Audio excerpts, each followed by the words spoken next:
गांव के किनारे बसा वह पुराना कब्रिस्तान वर्षों से वीरान पड़ा था। दिन में तो वहां कोई झांकने भी नहीं जाता था और रात को तो नाम लेने से ही गांव के लोग कांप जाते थे। कहते हैं कि उस कब्रिस्तान के बीचों बीच एक पत्थर का पुतला है जो कभी इंसान था। उस पुतले की कहानी कोई नहीं जानता था, बस दादी नानी की कहानियों में उसका नाम जरूर सुनने को मिलता, रघु का पुतला। समय बदला, नई पीढ़ी आई और पुराने डर मजाक बनने लगे।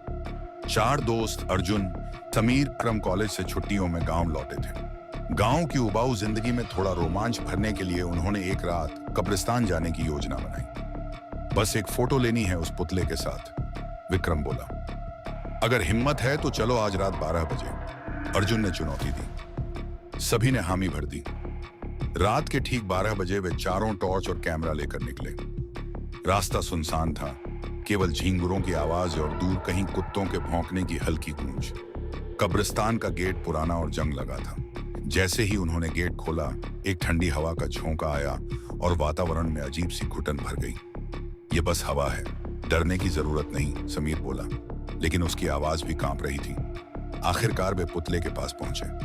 पुतला एक आदमी के आकार का था, आंखें खुली, हाथ आगे की ओर फैले हुए और चेहरे पर एक डरावनी मुस्कान।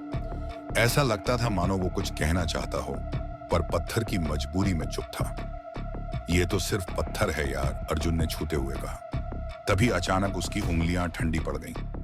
क्या हुआ? रोहित ने पूछा। कुछ नहीं, शायद मुझे भ्रम हुआ। तभी समीर ने कैमरा ऑन किया और पुतले के साथ एक ग्रुप सेल्फी ली। फ्लैश के साथ ही हवा का एक तेज झोंका उठा और कैमरा अपने आप बंद हो गया। यहां क्या कर रहे हो तुम? चारों चौंक पड़े। पीछे मुड़कर देखा, एक बूढ़ा आदमी झुकी कमर, लाल आंखें और कांपती आवाज में खड़ा था। तुम्हें नहीं पता ये जगह शापित है? भागो यहां से, अभी के अभी, वो चिल्लाया। बिना कुछ बोले चारों दौड़ पड़े और गांव वापस आ गए। अगले दिन सुबह विक्रम की तबीयत बिगड़ गई। उसकी आंखें लाल थीं, शरीर गर्म और वो बड़बड़ा रहा था। पुतला पुतला मुझे देख रहा है, वो जिंदा है। डॉक्टर ने कहा कि यह कोई मानसिक झटका है, लेकिन दादी ने कुछ और ही कहा। तुम लोगों ने उसे जगा दिया है। अर्जुन और समीर ने तय किया कि वे उस बूढ़े आदमी से मिलेंगे। गांव के सबसे पुराने घर में वह मिला। उसका नाम था काका राम प्रसाद। कई साल पहले उस जगह एक आदमी रहता था, रघु। वो एक मूर्तिकार था, लेकिन काला जादू करता था। गांव की एक लड़की से प्रेम करता था जो उसे नहीं चाहती थी। उसने लड़की पर वशीकरण करने की कोशिश की, लेकिन उल्टा शापित हो गया। उसकी आत्मा पत्थर में बदल गई। वो पुतला वही है, रघु। हर 20 साल में जब कोई उसे छूता है या फोटो खींचता है, वो जागता है और एक आत्मा को अपने साथ ले जाता है।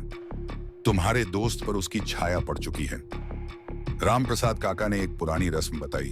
अगर सूर्योदय से पहले उसी पुतले पर एक विशेष मंत्र लिखी ताबीज लटकाई जाए तो आत्मा वापस सो जाती है।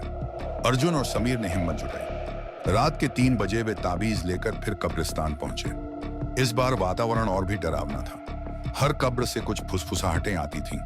अचानक किसी और के कदमों की आहट आई। पीछे देखा, कोई नहीं। जैसे ही वे पुतले के पास पहुंचे, वो हल्का हिलने लगा। समीर, जल्दी करो, अर्जुन चिल्लाया। समीर ने कांपते हाथों से ताबीज निकाली और पुतले के गले में डाल दी।